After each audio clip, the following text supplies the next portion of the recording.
Hi everyone, I'm Dale Smith, aka Journo Dale, and we're here to talk about Canadian politics.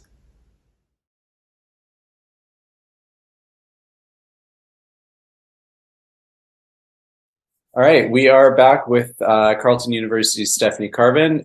We are now at the 1 year anniversary of the I call it convoy Convoy. slash occupation, beginning of that. And I just kind of wanted to get a sense of, I guess, what we've learned over this last year and what this whole experience has kind of shown us about where we are in the current moment. So I think a couple of things that we can look at now 1 year in hindsight. One is, to what extent did this movement have legs? I think that was the biggest question we all had when this thing ended in mid-February of last year, and yeah, I think the answer is yes and no. It has legs, but maybe they ran off in a direction that was a little unanticipated.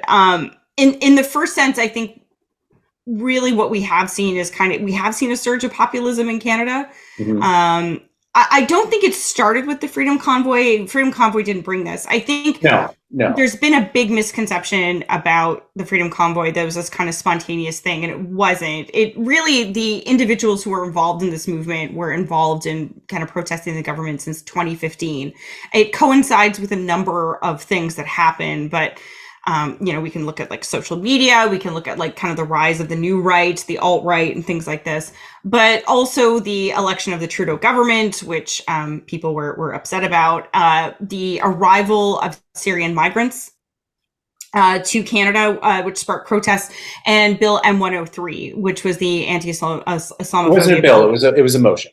It was a motion, right? Okay, Yeah, sorry, I got that yeah, wrong. yeah, yeah. I shouldn't get that wrong with Parliament guy. But Yeah, basically, yeah. yeah. If So it's got an M in front of it, it's a motion, and um, those tend to be non-binding. And in this case, it was a motion for a committee to have a study. right. And people assumed that this was a bill about blasphemy laws. It's like, no, Yes. no, there is nothing procedurally in there that by which that makes sense.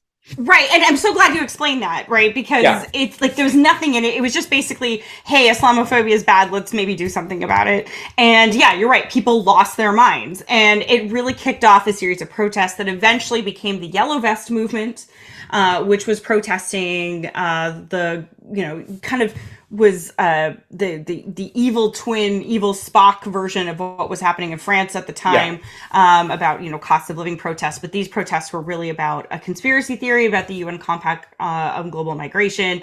They tried to hide it under oil and gas, like we support oil and gas, but really it yeah. wasn't about that at all.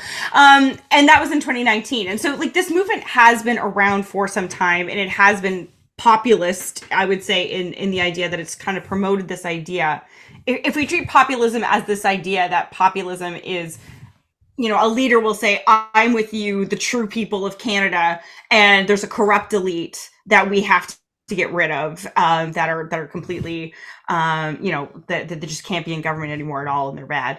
That is populism in a nutshell. So that's been there. I would say though that the energy of the Freedom Convoy has gone into that, and the two biggest beneficiaries of that, I think, have been Pierre Poilievre and the People's Party of Canada, really. But let me tell you, some of the hardcore convoy guys hate Pierre Poilievre just as much as Trudeau. In fact, they almost see him as worse.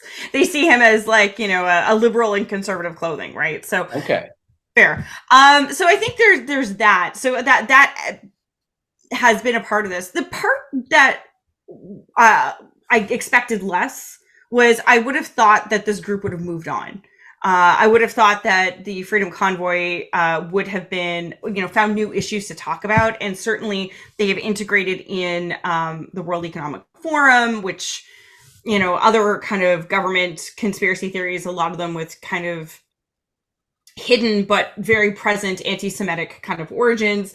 And as a result of that's part of it, but it's still very much a pandemic movement. If Mhm. you look at what they're saying, it is about the pandemic, the restrictions, the desire for a so-called Nuremberg 2.0, that's still very much present, Yeah. holding people to account, although not really explaining what account is and why or how that should happen. So I'm kind of surprised that this is still the case now. When I talk to anti-hate researchers, they're very clear. They're like, look, these movements are always going to play their greatest hits. So we shouldn't be that surprised, but I would have thought they would have gone on like back to migration or cost of living or oil and gas. And certainly those are all there, but still it's a very pandemic heavy movement, which is why I think maybe it doesn't resonate with Canadians the way it did a year ago. Sorry, that was a long beginning, but that's I think where we are. Yeah, one of the things I found, at least in reading some of the accounts of people who are talking to people who are involved in this movement and so on, I'm kind of getting this cult-like vibe from some of these people about how their lives have become changed because they met all of these people, and it was this, in their estimation, this peace and love movement, and but I suffice to say, the way that they get all weepy about everything they experience there just gives me these kind of cult-like vibes. And I'm wondering if you're seeing some kind of social psychology around that. I believe the term we use now is new religious movement. So we'll look at that. But no, I think it's, yeah, I mean, look, I do genuinely believe for a lot of people, this was a very moving experience for them. Yeah. They may have been isolated from their families. They may have been rejected from their views. They may have lost their job. And suddenly they find a group of people that unquestioningly accept them because they're there, they're protesting. And it was fun, right? Like, I mean, it's for them. For them. Oh, yeah. Yes. No, for everyone else. Awful. Like, just to be clear, but I can see why. It's a very social movement. It's social online. It's very well networked. You meet up every week and protest in front of City Hall. You're going to see your friends. And then maybe you go get some pancakes. I don't know. But like, I think this is a big part of that, is that social element that, they may not be getting from other aspects, or because other elements of society have rejected them. So I think that's part of what keeps this going, is that, every week these guys meet up because it's fun to do these kinds of things, even if people are hurling abuse at them. The second thing there that I think is important, at least in terms of kind of strengthening that belief that you're talking about, is these guys are well networked, but within a very closed bubble. Right. These guys, the social media algorithms reward this kind of bubble-like behavior. It feeds them the stuff that they want to see, right? Because then they engage with it more. They're retweeting it, or they're sharing it on Facebook. And this is what the social media companies want you to do, right? And so as a result of that, I think there's a number of things that results. Firstly, it's polarization. Right. Polarization. People think it's an echo chamber. It's not. It's actually polarization, which is the phenomenon where you have a very, a group tends to take on the most extreme views within that group, right? Yeah. Like the group becomes more extreme over time. And that's what you're seeing. And then the second thing is, these guys do believe that generally 90% of Canadians are with them because it's all they see. Yeah. So I think that's where this come from. But yeah, no, I agree with you. There is, among some of this, some of this crowd, there definitely is this idea of a promised land that they're going to, the idea that those who have opposed them, the idea that they've been unjustly persecuted and their persecutors will be held to account in some way, whether it's being put in jail, put on trial, or worst case scenario, executed, right? Yeah. And that's where we are. These people have completely lost faith in our political system. They don't understand or believe in politics as has been traditionally done. And they believe that politics is not, joining a political party and working for policy change and pushing for reform and those kinds of things. They think it's standing outside City Hall honking a horn. And that's what I think kind of contributes to all of that phenomenon that you're talking about. I don't like the word cult-like, but I understand I understand why people think that, right? Yeah. Because, the kind of promised land, the idea of in-group, out-group is huge, right? And then this idea of this kind of scrappy fighting for something that's happening. And yeah, you capture that, I think, when you say that. Yeah. Okay. I see some of this movement having kind of, I'm trying to think of the right word, but infiltrated politics, particularly in Alberta, and what we're seeing with Danielle Smith and how she leveraged all of this into basically these people taking over her political party and getting her into power. And I guess I wonder, does this kind of thing have legs more generally, or is this something we should be worried about on a broader federal sense, or was this kind of a fluke? Do you think? I don't know to the extent that this is going to have federal legs. I think it will impact the federal election in some way, simply because these guys are motivated. Like, they get up every morning and they are motivated and they will throw money at a cause. And I can see why politicians want to attract not just the fact that it's networked, not just the fact that it raises money, and it can raise millions of dollars very quickly, as we've seen. But Yeah. I think the thing that really makes it catnip is the energy of this movement, right? And we saw that in, Jason Kenney's ouster. He tried to control this strain for some time. And that's kind of, Preston Manning has said in the past that, we need to have outlets. We need to let these guys vent. And we should bring them in and try to, bring them into politics. But that's not what happens. And we're seeing that in the US right now, right? Yeah. The fact is, the people in charge of Congress are kind of these 20 Tea Party, what used to be called the Tea Party. I don't know what you call them now. I think they call themselves the Freedom Caucus now. Freedom. There's that word again. The fact is that Freedom Caucus is now controlling the rest because of the numbers, right? Because of the thin edge that Kevin McCarthy has in terms of his control. And they're going to drive what happens in Congress for the next 2 years as a result of that. So, and I think to a certain extent we do see that in the Conservative Party, right? There are people, the Conservative MPs in Alberta are worried about the not insurgency, that's the wrong word. They are worried about the rise of the PPC.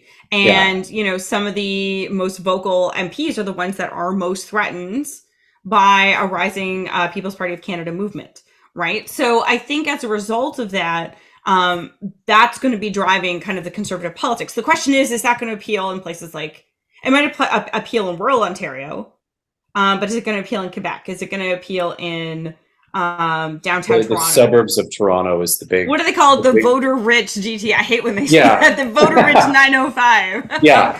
I don't know to the extent that that's going to work. And if that's what people want. No, there may just be simply enough Trudeau fatigue that it happens naturally, right? But it is something that to keep in mind. So I think the jury's out in terms of how this is going to work. I don't need to lecture you on the Westminster system, but traditionally the Westminster system has not rewarded extreme parties, right? They tend to reward the middle. And as we adopt measures that take us away from that Westminster tradition, it seems to find ways that do benefit the more extreme parties, right? Whether it's in terms of referendums, in terms of recall legislation and these kinds of things. And we've seen that play out in the UK and probably here in Canada too.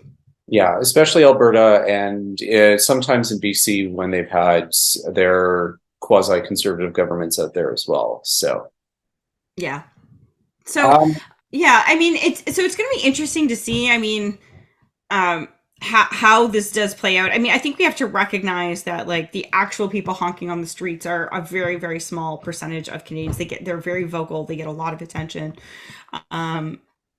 There's probably somewhere between 15 and 20% of Canadians that support them in some way. Mm-hmm. They're not going to spend their Saturdays at City Hall in January protesting in the snow, and fair enough.